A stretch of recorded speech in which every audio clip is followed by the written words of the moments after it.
గోవిందాయ నమః. హిందూ బంధువులందరికీ జయ శ్రీరామ్. గోవింద సేవా ఛానల్. నేను సత్యభామను. వీలైనంత వరకు మహిళలకు అవగాహన కలిగించే ప్రయత్నం చేస్తున్నాను. దీని వెనుక నా ఉద్దేశం ఒకటేనండి. ఒక మహిళ మంచి అవగాహనతో, మంచి పరిణితి చెందిన మనస్సుతో, మంచి జ్ఞానంతో, తెలివితేటలతో ధైర్యంగా ఉందంటే తన కుటుంబాన్ని నెంబర్ 1గా నిలబెట్టుకోగలుగుతుంది. ఎన్ని కష్టాలు ఎదురు దెబ్బలు తగిలినా కుటుంబాన్ని గట్టెక్కించగలుగుతుంది. అలాగే తన పిల్లలకి కూడా మంచి విషయాలు నేర్పి తర్వాత తరాన్ని బలంగా తయారు చేయగలుగుతుంది. ఇదంతా కూడా ఒక మహిళ మాత్రమే చేయగలదు. కాబట్టి మహిళల అభ్యున్నతి కోసం హిందూ సమాజంలో అంధవిశ్వాసాలు, ఈ మూఢనమ్మకాలకి తావు లేదు. ముఖ్యంగా మహిళలు ఇలాంటి అంధవిశ్వాసాల్లో పడకూడదు అనే ఉద్దేశంతో నా వల్ల అయినంత వరకు భగవద్ కృప వలన శక్తి వంచన లేకుండా ఎన్నో అవగాహన కలిగించే విషయాల గురించి వీడియోస్ చేస్తూ వస్తున్నాను. ఆ క్రమంలోనే ఈరోజుగా మంచి టాపిక్ గురించి మాట్లాడుకుందాం. ఇలాంటి టాపిక్స్ అన్నీ కూడా ఎక్కువ మహిళలు వీడియోస్ కింద పెట్టే కామెంట్స్ చూసి లేదా మెయిల్స్ చూసి నాకు ఎప్పుడైనా వచ్చే ఫోన్ కాల్స్ ద్వారా ఇలాంటి విషయాల గురించి తప్పకుండా మాట్లాడాలి అనిపించినప్పుడు ఆ టాపిక్కి సంబంధించి వీడియోస్ చేయడం జరుగుతుంది. అలాగే నెలసరి సమయంలో లేదా ఏదైనా అశుభం జరిగి మైల ఉన్న సమయంలో దేనికి మైల ఉంటుంది, దేనికి మైల ఉండదు, ఏది శుభ్రం చేసుకోవాలి, ఏది డీప్గా శుభ్రం చేయనక్కర్లేదు, ఈ విషయం గురించి కొంచెం అవగాహన కలిగించాలనుకుంటున్నాను. ఎందుకంటే మహిళలు కూడా కాస్త ధైర్యంగా భయాలు తొలగిపోయి నెమ్మదిగా ఉంటారు కదండి. అందుకని ఈ ప్రయత్నం చేస్తున్నాను. మామూలుగా పెద్దవాళ్ళు ఏం చెప్తారంటే ప్యూర్ సిల్క్ పట్టు వస్త్రాలు ఉంటాయి చూసారు. ఇప్పుడు వచ్చిన సిల్క్, ఇప్పుడు మనము కొనుక్కుంటున్న సిల్క్లో కూడా ఎంతవరకు పట్టుందో మనకి తెలీదు. కాస్త పాత రోజుల్లో ఒక్కటే ఉన్న పట్టు చీర ఉండేది. ఇప్పుడు రకరకాలు వచ్చి పడ్డాయి, రకరకాల మెటీరియల్స్, ఫ్యాబ్రిక్స్ వచ్చి పడ్డాయి, రకరకాల వెరైటీ శారీస్ కొనుక్కుంటున్నాం. ఎంత అందమైన వస్త్రాలంటే అసలు ప్యూర్ పట్టు చీరలు కొనుక్కోవాల్సిన అవసరమే లేదు.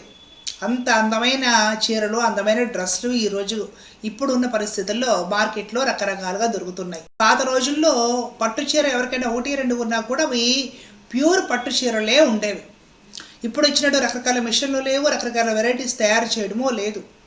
ఆ పట్టు చీర లేదంటే అలాంటి పట్టు పంచలకి మైల ఉండదు.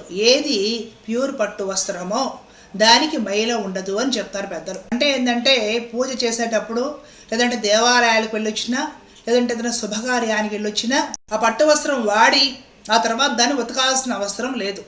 దాన్ని అలాగే నీడన చక్కగా విదిలించి తీగ మీద ఆరేస్తే ఏదైనా కాస్త చెమట అది పడి ఉంటే గాలి కారిపోతుంది.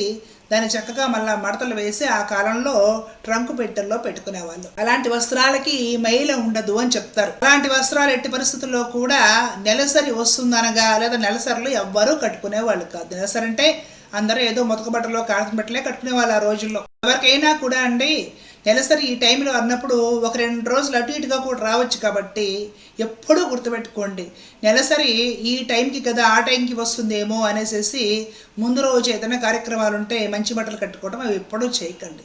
పట్టు వస్త్రాల విషయంలో 2-3 రోజుల ముందు కూడా రావచ్చు, చెప్పలేం కదా. శరీర ధర్మం కరెక్ట్గా ఎలా చెప్పగలుగుతాము.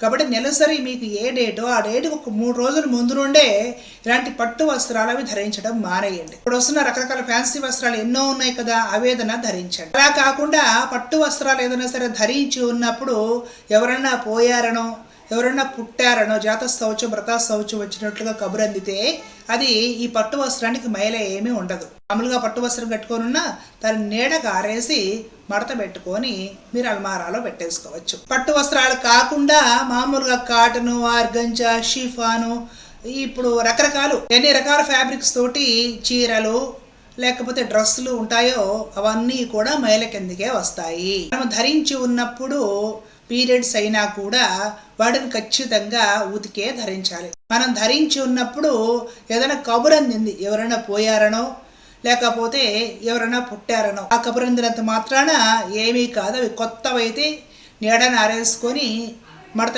పెట్టుకోండి, మీరు స్నానం చేయండి. ఎప్పుడైనా సరే ఎవరైనా మరణించారనో లేదంటే ఏదైనా సరే జాత శౌచమనో అది ఎక్కడో జరుగుంటుంది, మన ఇంటి దగ్గర కాదు, ఏ ఊర్లోనే జరుగుంటుంది. మనకు ఫోన్ వస్తుంది అనమాట, ఇక ఆ ఫోన్ వచ్చిన దగ్గర నుండి ఇళ్ళన్నీ కడుక్కోవాలా, సోఫాలన్నీ దులిపేసేసుకొని బూజులన్నీ దులిపేసుకొని చేయాలంటే అన్నీ అక్కర్లేదు. మీకు అది కంప్లీట్ అయిపోయిన తర్వాత మామూలుగా ఇల్లు తుడుచుకోండి చాలు. సోఫాలు, కర్టైన్లు, బట్టలు అవి ఏమీ ఉతకాల్సిన ఆవశ్యకత లేదు. మామూలుగా ఇల్లు తుడిచేసేసుకొని మీరు ఎలాగో స్నానం చేస్తారు ఆ శౌచం కోసము కంప్లీట్ అయిపోయిన తర్వాత మామూలుగా తుడుచుకొని కొంచెం గోమూత్రం కానీ పసుపు నీళ్ళు కానీ లైట్గా అలాగా సోఫాల మీద, కట్టెల మీద, బెడ్ల మీద, వస్తువుల మీద ఊరికలా చిలకరించుకొని నారాయణ నామస్మరణం చేసుకోండి, శుద్ధ అయిపోతుంది. అలాగే పీరియడ్స్ అయిపోయిన తర్వాత మొత్తం అన్నీ కూడా శుభ్రం చేసుకోవాలా. కర్టెన్లు, సోఫాలు ముట్టుకుంటామా అంటే ముట్టుకుంటాం, తప్పదు. పీరియడ్స్ ఉన్నా తప్పదు గబాలన. ఏ 3వ రోజు అయినా సరే గబాలన ఇంట్లో తిరగాలి. పిల్లలు ఉంటే అటు ఇటు వెళ్ళాలి, ఏవో చిన్న చితకా పనులన్నీ చేయాలి.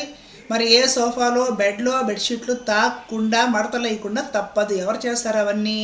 ఇక ముట్టుకున్నందుకు ఇవన్నీ ఉతకాలా అంటే అవసరం లేదు. ముట్టుకున్నంత మాత్రాన ఏం పాములు వచ్చి కరవ్వు, అక్కడ ఏమి మొత్తము అంతా ఏమి విషం ఏం ప్రవహించదు, భయపడకండి. అంతా కూడా హైజీనిక్గా ఉండటం కోసం పెట్టింది. ఈ రోజుల్లో చక్కగా మనము శానిటరీ నాప్కిన్స్, ప్యాడ్స్ అన్నీ వాడుతున్నాము. జాగ్రత్తగా మంచి బట్టలు వీలైనంత వరకు నెలసరి వచ్చినప్పుడు కూడా మంచి కాటన్ డ్రెస్లు, కాటన్ నైటీలు అవన్నీ కూడా వాడుకుంటున్నారు. వాషింగ్ మెషిన్లు ఉన్నాయి, ఉతుక్కోవడానికి చక్కగా సఫ్లో నానబెట్టుకొని ఉతుక్కోవడానికి సౌలభ్యంగా అన్నీ ఉన్నాయి మనకు. పాత రోజుల్లో ఇంత సౌలభ్యం లేదు కాబట్టి అందరూ ముట్టుకొని ఉతకడానికి, చేయడానికి ఇహ మీకు అంతకంటే చెప్పలేం కదా. ప్రాబ్లమ్స్ ఉంటాయి, అందరూ ఉతికేవి కాదు కాబట్టి ఇబ్బందిగా ఉండేది కాబట్టి వేరేగా ఉంచేవాళ్ళు. ఈ రోజుల్లో అలా లేదు. అందరూ కూడా వీరంత హైజీనిక్గా ఉంటున్నారు, వీరంత క్లీన్గా ఉంటున్నారు. నెలసరి టైంలో కూడా అన్ని సౌకర్యాలు అందుబాటులోకి వచ్చాయి. చక్కగా వేడి నీళ్ళతో స్నానాలు చేస్తున్నారు, ప్రశాంతంగా ఉంటున్నారు. సోఫాలు, మంచాలు, లేకపోతే ఏమంటే పక్క బట్టలు, దుప్పట్లు, కర్టైన్లు, పిల్లల బట్టలు అవన్నీ కూడా ముట్టుకున్నా ఏమీ కాదు. మీరు ధరించిన వస్త్రాలు మీరు ఉతుక్కోండి. అలాగే మీరు ఎక్కడ పడుకుంటారో రాత్రి వేళ నెలసరి ఉన్నప్పుడు మరి ఆ పడుకున్న బెడ్షీటు, ఆ దిండు కవరు, కప్పుకున్న దుప్పటికి ఏవైతే ఉంటాయో అంతవరకు ఉతికేసుకోండి. మిగతా కర్టెన్లు, బెడ్షీట్లు ఇవన్నీ ఏమైతే ఉంటాయో సోఫాలు, వాటికి కూడా అంతే. నెలసరి అయిపోయిన తర్వాత శుభ్రంగా మనం స్నానం చేస్తే ఇల్లు తుడుచుకున్నామా పసుపు నీళ్ళు లేకపోతే గోమూత్రము ఊరికిలాగా చిలకరించి నారాయణ నామస్మరణతోటి నారాయణ అనుకుంటూ చిలకరించడమే అయిపోతుంది, పవిత్రం అయిపోతుంది, శుద్ధ అయిపోతుంది. ఇంకా మీకు ఓపిక ఉంటే మంచి సువాసన కోసమై మీ మనస్సుకి ఆహ్లాదంగా అనిపించడం కోసము మంచి పరిమాణం వచ్చే ధూపం కొంచెం వేసుకోండి, చాలా బాగుంటుంది. ఇంట్లో మంచి స్మెల్ వస్తుంది, ఆహ్లాదంగా అనిపిస్తుంది, ఆనందంగా అనిపిస్తుంది. చాలు. భయపడిపోయి ఇక ఏది ముట్టుకున్నా కూడా ప్రతిదీ ఉతికేయాలి, కడిగేయాలి, తోమేయాలి, తుడిచేయాలని ఆరాట పడిపోకండి. మీకు రోగం వచ్చి మూలన పడితే ఒక్క పూట వచ్చి చూసే వాళ్ళు ఉండరు. గుర్తుపెట్టుకోండి, మీ ఇంట్లో పోయేంత వరకు బండ చాకిరి మీరే చేయాలి. ఒక్కొక్క గృహిణి ఇంట్లో చేసే చాకిరి ఎంత ఉంటుందో తెలుసా? పాపం కొందరు ఎవరైనా పని వాళ్ళని పెట్టుకుంటారు, పని వాళ్ళు కూడా లేకుండా ఇంటిడి చాకిరి చేసే గృహిణులు బోలెడు మంది ఉన్నారండి. ఎంత చేసి ఆఫీసుకులు, ఉద్యోగాలు కూడా చేసుకుని వస్తారండి. రాత్రి వేళ వచ్చి మరలా వండి పిల్లల పనులన్నీ చూసేసి అర్ధరాత్రి పడుకుంటారండి. ఏవి ఎక్కువ జాబులో లేసి మళ్ళా పనిలో పడతారండి. ఆదివారం కూడా సెలవు ఉండదండి. అలాగే యంత్రంలాగా 24 hours 365 రోజులు కష్టపడే ఎవరైనా సరే భూమి మీద ఆ జాతి ఉందంటే అది మహిళా జాతే.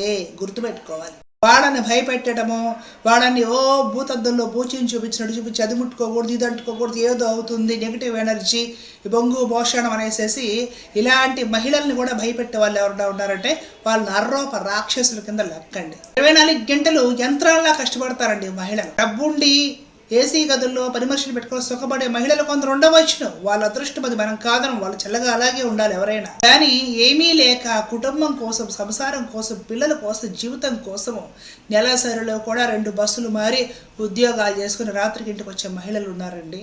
వాళ్ళ పరిస్థితి ఏమిటి? ఎవరు పోయి ఒక పూట వాళ్ళ ఇంట్లో చేస్తారు?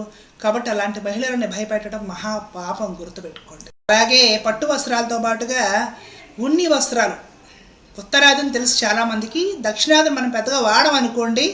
కానీ ఎవరైనా ఉంటారు కదా కొండల మీద ఉండేవాళ్ళు. ఈ సీజన్ కూడా అయిపోతుంది కదా, ఇంకేముంది, ఫిబ్రవరి కూడా అయిపోవస్తుంది, చలి తగ్గిపోయింది పూర్తిగా. శివరాత్రికి వెళ్ళిపోతుంది చలి. ఉత్తరాది వాళ్ళకైతే హోలీకి చలి వెళ్ళిపోతుంది. ఉన్ని వస్త్రాలు ఏమైతే ఉంటాయి, స్వెటర్లు ఉన్నితో చేసినవి ఉంటాయి చూసారు, ఊలెన్ వస్త్రాలు, వాటికి కూడా మైల ఉండదు. కాబట్టి ఉత్తరాది వాళ్ళు ఈ భయంకరమైన చలి రోజుల్లో నెలసరిలో లేకపోయినా సరే వాళ్ళు ఎప్పుడు షాల్స్, స్వెటర్లు, చేతులకు వేసుకునేవి, కాళ్ళకి వేసుకునేవి, మంకీ క్యాప్లు మొత్తం పెట్టుకొని ఉంటారు వాళ్ళు. ఎందుకంటే వాళ్ళ పరిస్థితి వాటికి మైలు కూడా ఉండదు. ఉతకాలి అంటే చలికాలంలో అసలు వాళ్ళకి ఎండరాదు, ఉతికినా ఉతకలేరు. రోజుల తరబడి వేసుకుంటూనే ఉంటారు, ఏ మైలా ఉండదు. అలాగే ఏది మామూలుగా మనం అతిగా ఉపయోగించామో పడుకునే పక్క అలాంటిది తప్ప ఇంట్లో ప్రతిదీ ఉతకాల్సిన పర్లేదు. మామూలుగా ఇల్లు తుడుచుకోండి చాలు. కాస్తంతా గోమూత్రమో, పసుపు నీళ్ళు, లేదంటే తులసి తీర్థమైనా సరే నారాయణ నమస్కారంతో సంరక్షించుకోండి. ప్రశాంతంగా ఉండండి. తెగ ఎరగబడి చేసి నడుము నొప్పులు తెచ్చుకోకండి. అలాగే పూజా మందిరంలో వస్తువులు మీరు పీరియడ్స్కి ముందే కానీ పూజా మందిరం తలిపేసి ఉంటే, పీరియడ్స్ టైంలో అటువైపు పోకుండా ఏది టచ్ చేయకుండా ఉంటే వాటిని తోమాల్సిన అవసరం లేదు. అవి ఏదైనా మెరుగు దక్కి బాగాలేకపోతే ఎప్పుడైనా సరే మనం క్లీన్ చేసుకుంటాం. అలా కాకుండా అవి నీట్గా కడిగి పెట్టుకొని అక్కడ పెట్టుకున్నారు, పీరియడ్స్ వచ్చినాయి, అవి అలాగే ఉన్నాయి, వాటిని క్లీన్ చేసుకోవాల్సిన అవసరం లేదు. వాటి అలాగే వాడుకోవచ్చు. దేనికి భయపడకండి. ఏవైనా విషయాలు ఉంటే దయచేసి నాకు కామెంట్ సెక్షన్లో పెట్టండి. నేను ఆలస్యంగా అయినా సరే కామెంట్స్ అన్ని చూస్తాను. అవసరం అనుకున్న టాపిక్ గురించి తప్పకుండా మాట్లాడతాను. అందరికీ శుభములు కలగాలి, మహిళలందరూ బాగుండాలని కోరుకుంటూ ధర్మో రక్షిత రక్షిత. జై శ్రీరామ్. కృష్ణార్పణం.